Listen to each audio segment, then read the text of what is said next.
आप देख रहे हैं उत्तराखंड का नंबर 1 डिजिटल चैनल उत्तराखंड खबर।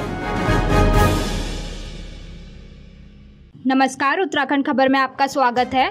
उत्तराखंड विधानसभा की नेता प्रतिपक्ष डॉक्टर इंदिरा हृदयेश के आकस्मिक निधन से कांग्रेस में शोक की लहर है। कांग्रेस कार्यकर्ताओं ने डॉक्टर इंदिरा हृदयेश के निधन को पार्टी व प्रदेश की अपूर्णीय क्षति बताते हुए कहा कि कांग्रेस पार्टी ने डॉक्टर इंदिरा हृदयेश के रूप में अपना एक स्तंभ खो दिया है।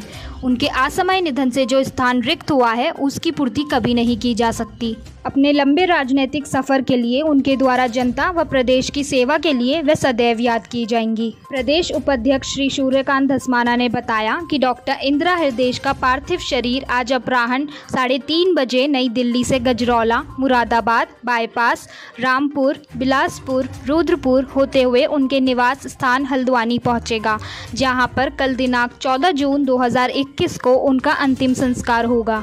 प्रदेश कांग्रेस कार्यालय में एकत्र कांग्रेस कार्यकर्ताओं ने डॉक्टर इंदिरा हृदयेश के निधन पर शोक प्रकट करते हुए उनकी आत्मा की शांति के लिए प्रार्थना की।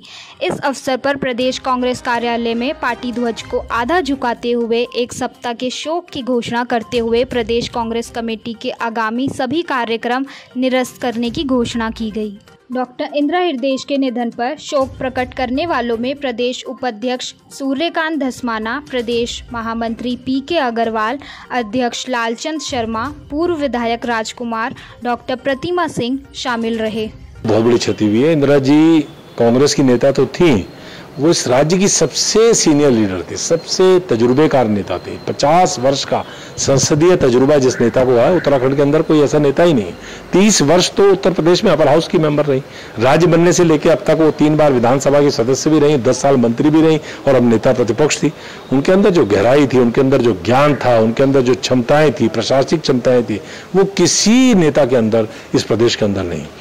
आज की तारीख में किसी नेता को अगर मुख्यमंत्रियों को नाम लेकर के बुलाने का अधिकार था तो इंदिरा जी को ही था। चाहे वो तीरथ सिंह जी हो, चाहे वो त्रिवेंद्र सिंह जी रहे हो, चाहे वो निशंक जी रहे हो, चाहे विजय बोगड़ा रहे हो, हरीश रावत जी रहे हो, तिवारी जी को छोड़ करके वो सारे नेताओं से ऊपर थी।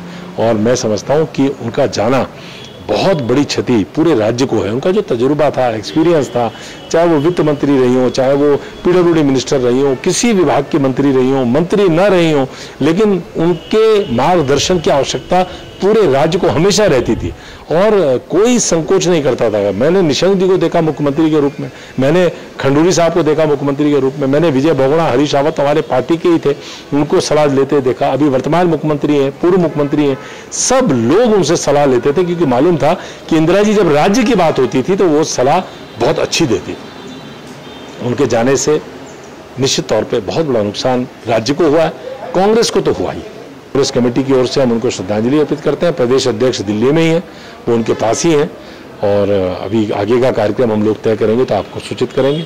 ध्वजा हमने पार्टी का जो फ्लैग है वो हाफ होस्ट कर दिया है, आधे पे झुका दिया। बहुत अपूर्णीय क्षति है ये हम सब लोगों के लिए।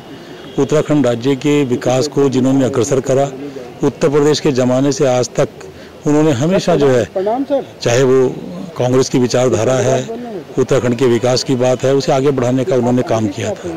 आज वो हमारे बीच में नहीं रही हैं क्योंकि उन्होंने महिला सशक्तिकरण के लिए मजबूती के साथ कदम उठाया और निडरता के साथ अपनी बात को हमेशा जो है, चाहे वो विधानसभा सत्र रहा उसके अंदर उन्होंने करने का काम किया है, चाहे कांग्रेस पार्टी की जब मीटिंग्स रही हैं उसके अंदर उन्होंने करने का काम किया है।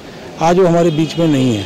आज हम सब लोग उस क्षति को कोई पूर्ति नहीं कर सकते हैं, लेकिन हम उनकी विचारधारा को आगे बढ़ाने का काम करेंगे और जो उन्होंने रास्ता हम सबको दिखाया उस रास्ते पे चलने का काम करेंगे और कांग्रेस की मजबूती के लिए हम सब लोग मिलकर काम करेंगे। यही आज उन्हें जो हमारी श्रद्धांजलि है, हम उन्हें शत नमन करते हैं और हम सबको प्रभु से ये कहेंगे कि इस दुख को सहन करने की क्षमता प्रदान करें। जहाँ तक झटके की बात है, पूरा प्रदेश गमगीन है उनके इस डेथ से और पूरे प्रदेश में वो हमेशा कभी भी एक कांग्रेस की नेता बन के नहीं रही। वो हमेशा सबको प्यार करती थी, सबका सम्मान करती थी। नेता प्रतिपक्ष के रूप में रही हो, चाहे वो मुख्यमंत्री के रूप में काम करती थी, माननीय नरेंद्र तिवारी के, हर एक का वो सम्मान करती थी। और मेरे तो उनके संबंध बड़ी बहन की तरह 1984 से थे, कांग्रेस उत्तर प्रदेश से थे। वो जितना प्यार और सम्मान देती थी वो आज तक हमें किसी से नहीं मिला है और पूरा प्रदेश गमगीन है। हम सब बहुत इस बात से लगता है कि हमने बहुत बड़ी चीज़ खो दी है और जिस तरह से वो बड़ी बहन की तरह थी वो भरपाई नहीं हो सकती। खासतौर से जब चुनाव का 2022 का चुनाव है, इस चुनाव के माहौल में जो उनका कद था उसकी भरपाई आसान नहीं है। आपके चैनल के माध्यम से मैं ये कहना चाहूँगा कि भगवान उनकी आत्मा को शांति दे और हम सब जो कांग्रेस जन और उनके चाहने वाले उत्तराखंड में लोग हैं उनको इस दुख को सहने की शक्ति प्रदान करें। प्रतिपक्ष जिन्हें 40 से 50 साल का अनुभव था और जिन्हें विपक्ष भी बहुत मानता था, हमारी लीडर थी और नरेंद्र तिवारी जी के बाद उन्हीं का स्थान ऐसा था कि जिन्होंने प्रदेश को चलाने में अपनी अहम भूमिका निभाई। आज भारी अफसोस हो रहा है, भारी दुख हो रहा है कि वो आज हमारे बीच नहीं है। जैसे हम लोगों ने सुना है, हम नहीं मान पा रहे, हम यकीन भी नहीं कर पा रहे हैं, लेकिन पूरे प्रदेश भर ही नहीं, पूरे देश भर को उनकी याद सताती रहेगी। जो विकास कार्य वो कर गई हैं, आज कोई नहीं कर सकता। हमें भारी अफसोस है, बहुत दुख है इस बात का। मा सिंह, स्टेट स्पोक्सपर्सन। जिस तरीके से अचानक ये असमय चला जाना इंदिरा जी का पूरे कांग्रेस पार्टी के साथ साथ उत्तराखंड की आम जनता के लिए भी एक ऐसी क्षति है जिसे कोई नहीं भर सकता, क्योंकि कांग्रेस पार्टी के वर्कर्स और संगठन के लोगों के साथ साथ आम जनता के लिए भी वो हमेशा, चाहे दिन हो रात हो, खड़ी रही है।